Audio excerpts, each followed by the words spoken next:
Saudara-saudari tetap kita ingat bahwa saudara-saudari yang matang ya adalah berkat buat gereja ya. Makin matang makin berguna. Saudara-saudari, kita makin berumur, Tuhan akan makin memakai kita untuk keperluan pekerjaan Tuhan. Ketika secara usia kita makin besar, secara dunia fungsi kita makin berkurang, tetapi di dalam rohani kita tidak sebetulnya bisa makin berguna. Saudara-saudari, karena pekerjaan Tuhan bukan digerakkan dengan tenaga manusia.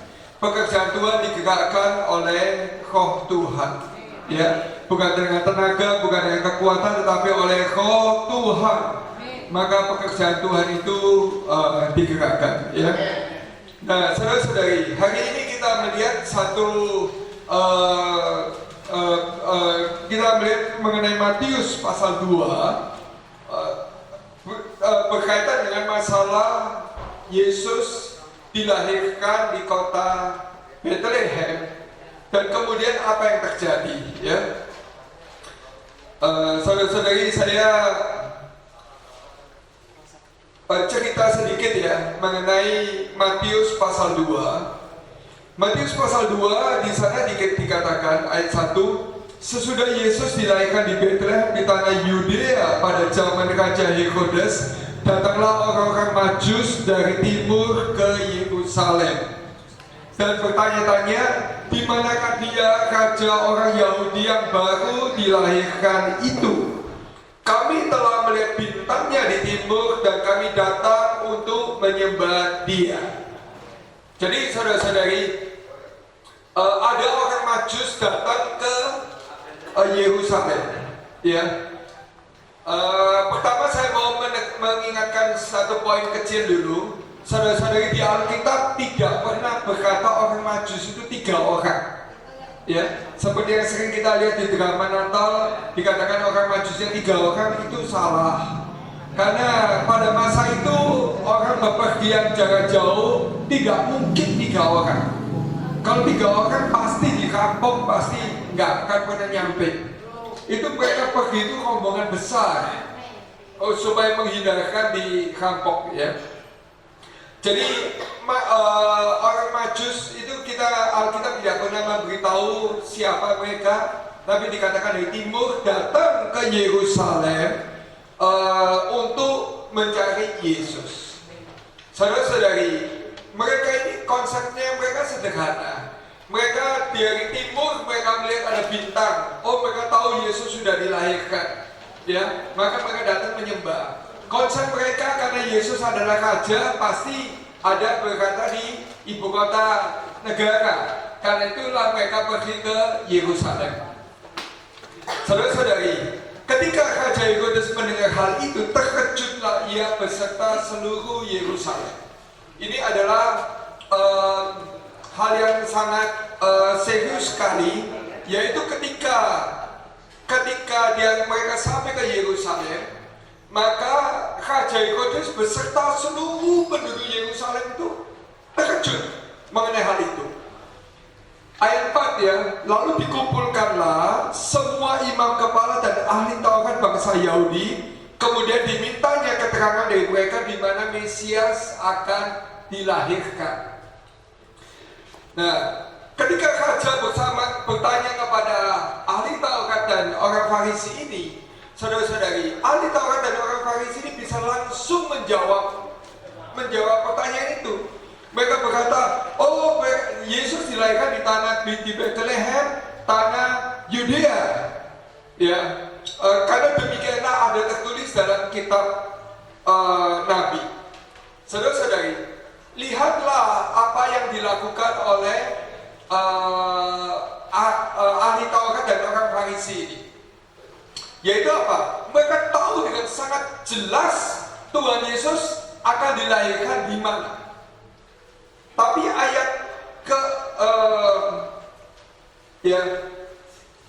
ayat 6 kemudian mereka menjelaskan, itu ada tertulis dalam kitab Nabi, Dan kau Bethlehem tanah Yehuda, kau sekali-kali bukanlah yang terkecil di antara mereka yang memerintah Yehuda, karena dari engkau lah akan bangkit seorang pemimpin yang akan menggembalakan umatku Israel. Jadi ahli Taurat dan orang Farisi ini tahu ada ayat Alkitab yang memberitahu Yesus akan dilahirkan di mana. Nah, ayat 7 mengatakan diam-diam Herodes memanggil orang-orang Majus itu dengan teliti, bertanya kepada mereka kapan bintang itu nampak. Ya. Ayat 9, saudara-saudari. Setelah mendengar kata-kata raja itu, berangkatlah mereka. Orang Majus ini berangkat. Ya. Tapi saudara-saudari, ada hal yang sangat aneh, yaitu apa? Ahli Taurat dan orang Farisi tidak ada satupun yang ikut berangkat. Saudara-saudari, ini aneh tidak, saudara-saudari? Saudara-saudari perlu tahu satu hal ya. Di dalam Alkitab Perjanjian Lama, kitab Taurat dan para nabi, itu nubuat mengenai kedatangan Yesus itu adalah nubuat yang sangat-sangat besar sekali. Mesias Kristus itu ditunggu-tunggu oleh bangsa Israel. Lalu, saudara-saudari, kalau suatu hari mendadak kabar ini muncul, Yesus sudah dilahirkan, Mesias sudah dilahirkan, saudara-saudari, dan mereka sudah tahu juga lahirnya di Bethlehem, tanah Yehuda. Dan ini ada sekelompok orang berkata, Mesias sudah lahir. Saudara-saudari, coba bayangkan, kalau Anda adalah ahli orang Farisi dan ahli Taurat, perasaan Anda bagaimana? Pasti sangat melonjak-lonjak sukacita. Kemudian akan bertanya kepada orang Majus dulu, kapan kamu berangkat? Kami mau berangkat bersama kamu. Betul tidak, saudara-saudari? Tapi aneh sekali, ahli Taurat dan orang Farisi ini tidak berangkat.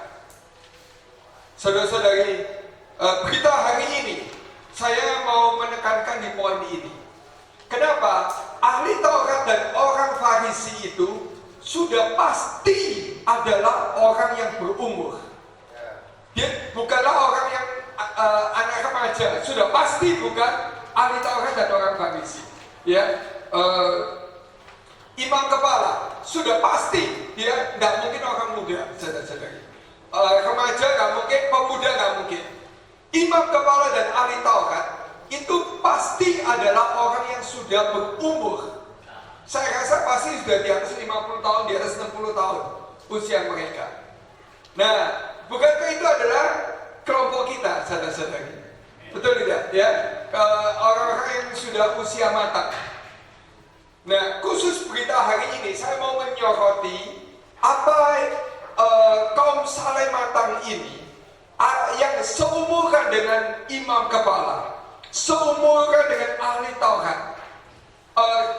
Apa yang harus kita lakukan, saudara-saudari? Apa yang harus kita perhatikan? Ya, mari saudara-saudari kita sekarang masuk ke online kita. Kita baca Jalan untuk Menemukan Kristus. Jalan untuk Menemukan Kristus. Saudara-saudari, ahli Taurat dan imam kepala ini menemukan Kristus tidak? Tidak, saudara-saudari. Ya. Padahal mereka tahu Yesus Kristus dilahirkan di mana, tapi mereka tidak menemukan Kristus. Ya.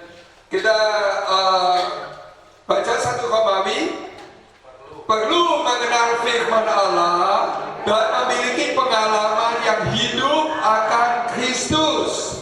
Matius 2 ayat 2. Dan bertanya-tanya, di manakah dia, raja orang Yahudi yang baru dilahirkan itu? Kami telah melihat bintangnya di timur, dan kami datang untuk menyembah dia. Saudara-saudari, orang Majus ini, dia telah melihat bintangnya di timur, dan dia datang untuk menyembah dia. Ya, kita lihat ayat 4, Matius 2 ayat 4. Maka dikumpulkannya semua imam kepala dan ahli Taurat bangsa Yahudi. Lalu dimintanya keterangan dari mereka di mana Mesias akan dilahirkan. dilahirkan. Dan kalau saudara-saudari baca ayat 5, ayat 6, saudara-saudari menemukan bahwa imam kepala dan ahli Taurat ini langsung bisa jawab. Jadi saudara-saudari, ini ada dua situasi. Situasi yang pertama adalah orang Majus. Orang Majus melihat bintangnya, tapi tahu tempatnya enggak, saudara-saudari? Tidak tahu tempatnya. Betul tidak? Mereka kesasar ke Yerusalem, padahal Yesus lahir di Bethlehem. Nah, saudara-saudari, kelompok yang kedua adalah tahu tempatnya. Betul tidak? Tahu tempatnya, lahir di Bethlehem, tapi tidak lihat bintangnya. Betul tidak, saudara-saudari? Maka kita, saudara-saudari, perlu dua-duanya. Kita perlu bisa melihat bintang, tapi kita perlu juga tahu firman-Nya. Ya, nah saudara-saudari, bintang itu adalah apa? Bintang itu adalah diri Tuhan sendiri. Saudara-saudari, Tuhan kita itu adalah seperti bintang fajar. Dia bisa bersinar di dalam hati kita. Saudara-saudari, saya ingin tanya kepada kita semua yang di tempat ini. Pertama kali, saudara-saudari, Anda berjumpa dengan Tuhan Yesus, itu pertama kali, itu Anda langsung dapatnya dari Alkitab, atau Anda di dalam Anda punya keinginan dulu, saya ingin mengenal Tuhan. Mana dulu, saudara-saudara? Hah? Apa? Keinginan dulu, bukan? Ada nggak di sini yang inginnya, saya ingin baca Alkitab dulu? Ada nggak? Nggak ada, bukan? Ya, no? Jadi saudara-saudari, kita sudah seperti apa? Kita seperti orang Majus tadi. Di dalam hati ada keinginan tahu Tuhan itu siapa sih? Ingin kenal Tuhan Yesus itu siapa? Katanya dia juru selamat, katanya dia itu baik, katanya dia itu hidup, katanya dia itu bisa menjawab doa. Nah, kita dalam hati ingin kenal Tuhan. Betul tidak, saudara-saudari? Ya, jadi yang pertama adalah kita itu seperti orang Majus, saudara-saudari, yaitu ingin mengenal Tuhan. Ya, tapi saudara-saudari, kalau hanya ingin mengenal Tuhan saja tanpa kita punya Alkitab, bahaya, saudara-saudari. Kita bisa kesasar. Seperti orang Majus ini kesasarlah ke Yerusalem, padahal sebetulnya Yesus lahir di Bethlehem. Ya, jadi saudara-saudari, kita perlu baik-baik memperhatikan. Kita tidak cukup, saudara-saudari, hanya ada hati kepada Tuhan. Kita masih perlu yang kedua adalah apa? Kita perlu firman Tuhan. Ya, ada hati kepada Tuhan, baik. Tapi kita perlu yang kedua, yaitu apa, saudara-saudari? Kita perlu firman Tuhan. Ya, kita perlu firman Tuhan, saudara-saudari. Maka kita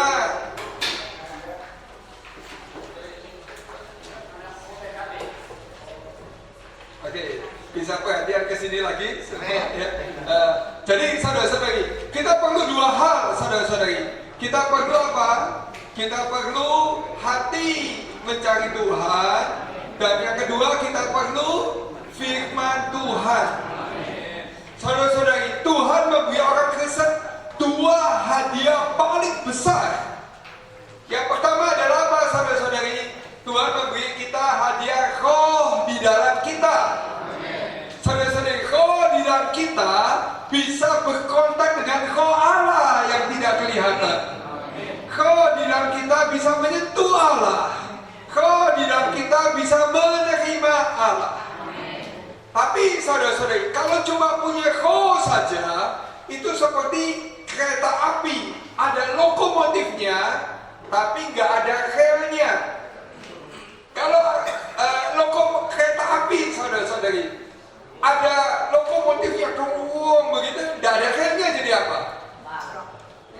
Nggak karu-karuan bukan jalannya. Betul nggak saudara-saudari?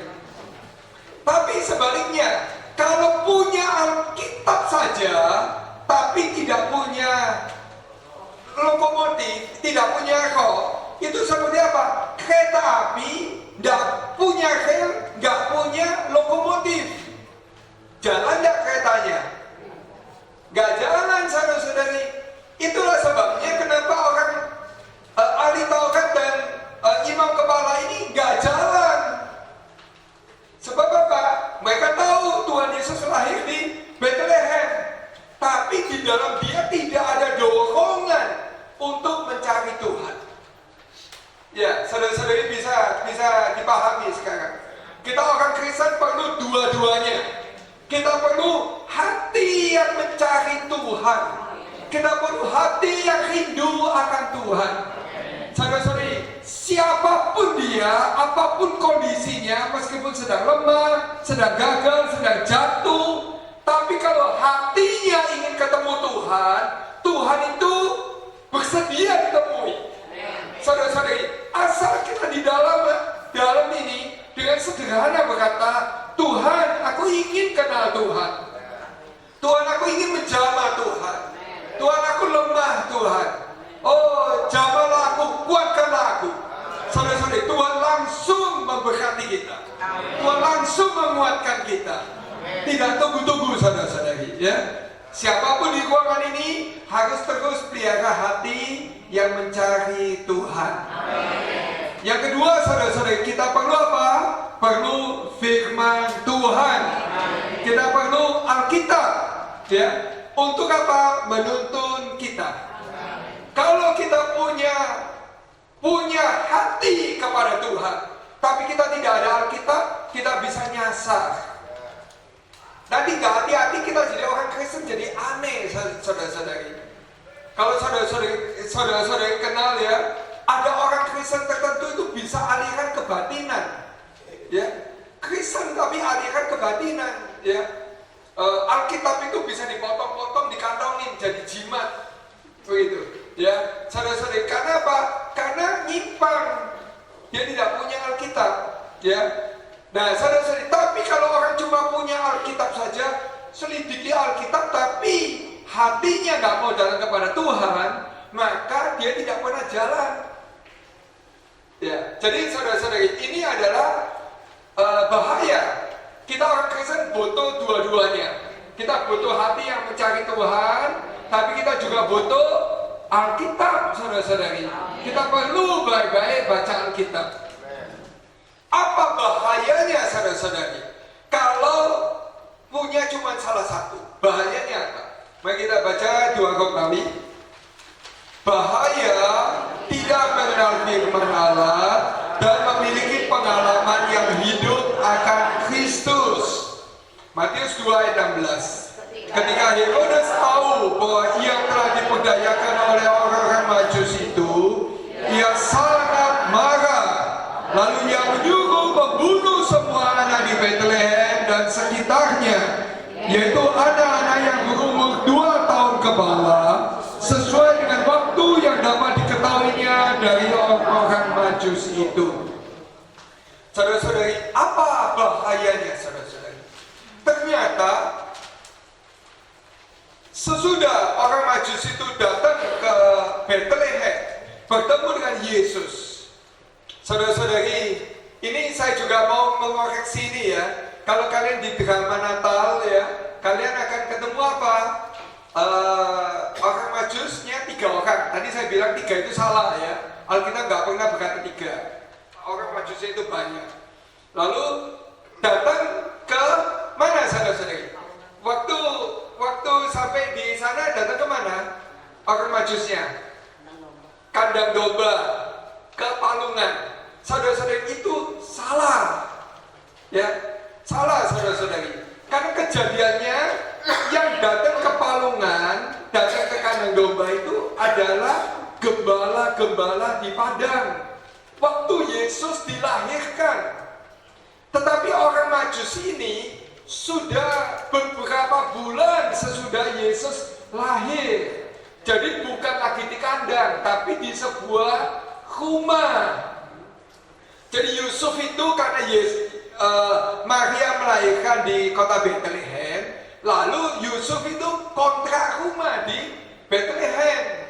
Yusuf dengan Maria tinggal di rumah di Bethlehem. Ya, jadi orang Majus ini datang kepada Yesus di sebuah rumah, bukan di sebuah kandang. Ya, nah saudara-saudari, sesudah mereka datang, mereka memberikan persembahan emas, kemenyan dan mur. Ya, sesudah itu mereka waktu mau pulang, malaikat Allah memberitahukan kepada mereka jalan pulang kembali ke Yerusalem. Mereka harus pulang lewat jalan lain. Saudara-saudari, maka mereka pulang lewat jalan lain. Nah, Herodesnya tunggu. Tunggu. Loh kok nggak datang orang Majusnya ini? Lalu dia sadar, dia dibohongin. Marahlah Herodes. Maka kemudian apa yang terjadi, saudara-saudari? Herodes memerintahkan pasukannya menyerbu ke kota Bethlehem. Dan semua anak usia 2 tahun ke bawah, semua anak dibunuh oleh tentaranya Herodes. Saudara-saudari, dari sini kita tahu bahwa waktu orang Majus itu datang kepada Yesus, Tuhan Yesus itu bukan bayi lagi, bukan maksudnya baru lahir, bukan orok, tapi dia sudah anak usianya di bawah 2 tahun. Ya, poin saya di sini, saudara-saudari, bahwa kalau kita nggak punya dua-duanya ini, yang terjadi adalah apa? Ada anak-anak yang mengalami kematian. Saudara-saudari, kalau di atas diri kita sekarang pasti bukan kematian jasmani, tapi adalah kematian rohani. Saudara-saudari, di dalam gereja ada banyak anak-anak kecil, saudara-saudari, anak-anak yang baru lahir di dalam Tuhan. Ketika mereka baru lahir di dalam Tuhan demikian, saudara-saudari, butuh bimbingan dari kita yang lebih tua. Betul tidak, saudara-saudari? Saudara-saudari di sini ya, kan sering kelihatan itu anak-anak remaja lari-lari, jalan-jalan di sini, ada kumpul ya di pojokan, lalu main handphone begitu. Betul tidak? Ya, anak-anak sekarang udah nggak begitu ngerti sopan santun juga ya. Ada orang tua lewat ya dia nggak peduli begitu ya. Ya, cuek saja ya. Ini saudara-saudari jalan pelan-pelan mau lewat pintu. Mereka bukan tunggu malah nyerobot ya, kan begitu ya. Anak-anak muda sekarang nggak begitu ngerti bagaimana jadi orang ya. Nggak ngerti cul kan ya, nggak ngerti bagaimana jadi orang. Jadi nggak ngerti sopan santun, nggak ngerti tata krama. Saudara-saudari, ada anak-anak muda seputar kita ini, saudara-saudari. Mereka ini bisa salah. Dan mereka ini bisa mengalami kematian rohani. Ini tergantung siapa, saudara-saudari? Tergantung kita. Ya, tergantung saudara-saudari yang berumur ini, bagaimana kita memperhatikan mereka. Ya, sebentar, saudara-saudari. Kita lihat dulu poin 3 ya. Mari kita lihat 3 Romawi. Kaum Salematan menjadi berkat dalam menuntun generasi selanjutnya. A. Membawa keturunan generasi berikutnya kepada firman. 2 Timotius 3 ayat 15. Ingatlah juga bahwa dari kecil engkau sudah mengenal kitab suci yang dapat memberi hikmat kepadamu dan menuntun engkau kepada keselamatan oleh iman kepada Kristus Yesus. Saudara-saudari, Paulus berkata kepada Timotius, ingatlah juga bahwa dari kecil, ya, dari kecil engkau sudah mengenal kitab suci. Saudara-saudari, saya ingin bertanya kepada kita yang di sini, Timotius kecil bisa kenal kitab suci? Apa si kecil Timotius ini Timotius ajaib? Dari kecil dia sudah senang Alkitab, apakah begitu? Pasti tidak, saudara-saudari. pasti ada yang membimbing, entah neneknya, entah orang tuanya, ya kakek nenek orang tua membimbing dia. Maka saudara-saudari kita yang berumur di tempat ini, kita perlu membimbing anak cucu kita baik-baik di dalam firman Tuhan. Saudara-saudari kalian, kita yang usia matang ini punya kesempatan untuk membawa anak cucu kita itu baik-baik membaca firman Tuhan. Ya, saudara-saudari, kita perlu jangan jadi ahli Taurat ya saudara-saudari. Baca Alkitab sendiri, tapi tidak mengajak orang Majus itu membaca. Ya, saudara-saudari, kita perlu baca Alkitab sendiri dan kita perlu mengajak yang muda-muda untuk baca Alkitab bersama-sama.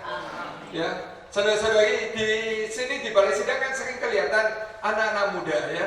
Kalau ada anak muda sana dipanggil, siapa namamu? Umur berapa kamu? Ya, ya. Umur berapa kamu? Ya, oh masih masih 10 tahun om. Jangan panggil saya om, panggil saya kakek. Ya. Ya, misalkan begitu. Kamu sudah baca Alkitab belum hari ini? Belum. Ayo duduk sebentar ya sama kakek baca Alkitab. Saudara-saudari, kalau kita di dalam gereja ya, begitu kelihatan anak muda panggil sebentar, ajak ngobrol sedikit tentang Tuhan. Saudara-saudari, anak-anak muda ini akan diselamatkan. Amin. Kemudian di rumah kita, saudara-saudari, ajaklah anak cucu kita baca Alkitab. Ya. Ini yang pertama ya. Yang kedua kita sekarang lihat B. Membantu orang muda mengenal Allah dalam pengalaman. 1 Yohanes 2 ayat 13a. Aku menulis kepada kamu hai bapak-bapak, karena kamu telah mengenal Dia yang ada dari mulanya. 1 Yohanes pasal 2 membicarakan orang Kristen di dalam 3 generasi. Ada generasi bapak-bapak, generasi orang-orang muda, generasi anak-anak. Bapak-bapak ini di dalam surat Yohanes tersebut dikatakan adalah mengenal Dia, mengenal Allah.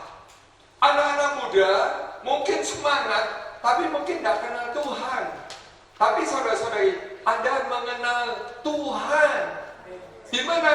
Mengenal Tuhan di dalam pengalaman. Waktu sakit, Anda berdoa dan Anda tahu pasti bagaimana Tuhan menghibur Anda. Ya, William yang melewati masa sakit cukup lama ya. Ada yang merasa enggak di dalam masa-masa itu Tuhan jaga? Ya, nah ini diceritakan kepada orang muda. Inilah mengenal Bapa, mengenal Allah. Ya, saudara-saudari kita yang di ruangan ini sudah makan asam garam banyak sekali. Betul tidak? Saudara-saudari, kalian makan garam lebih banyak dari cucu kalian makan nasi. Betul tidak? Ya.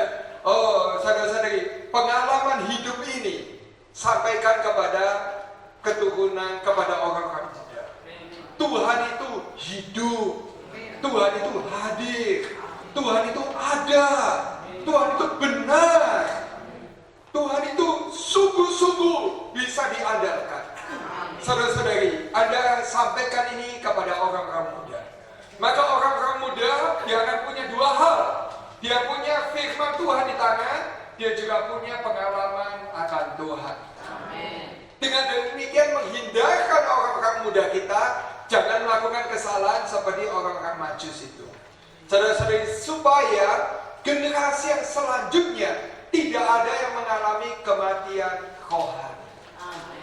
Saudara-saudari, saya mengharapkan kita semua di ruangan ini terima beban. Ya, kita sampai di umur ini Tuhan jaga. Terima kasih pada Tuhan, saudara-saudari. Oh, saya setiap kali hadir di sini, saya melihat saudara-saudari yang berusia di atas saya, ya, yang di ruangan ini ada yang 10 tahun, 20 tahun, 30 tahun, 40 tahun.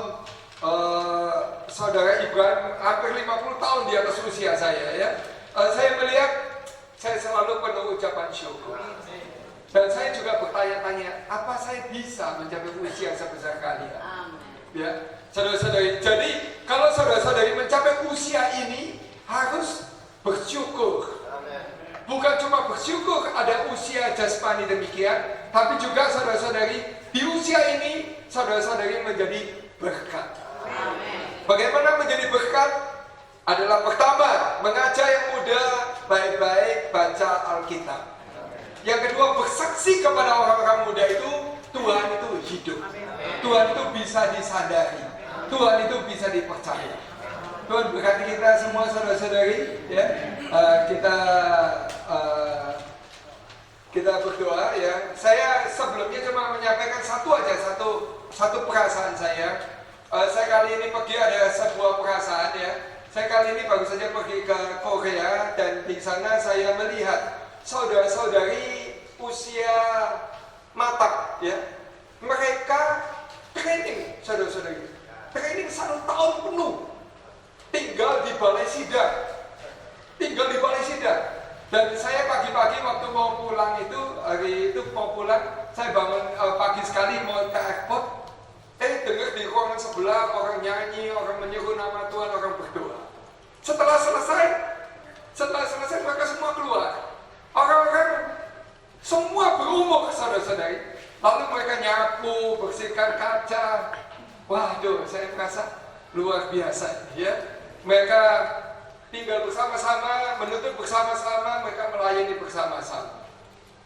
Lalu saya punya perasaan, ya. Saya sampaikan ke beberapa orang, saya bilang, mungkin kita baik, ya, di Jakarta kita adakan pelatihan untuk kaum saleh yang matang, ya. Tentu nggak mungkin saya minta nginep, ya. Pasti nggak bisa kalau saya suruh nginep, ya. Tapi kita mungkin perlu ada sebuah pelatihan untuk saudara-saudari usia matang, ya.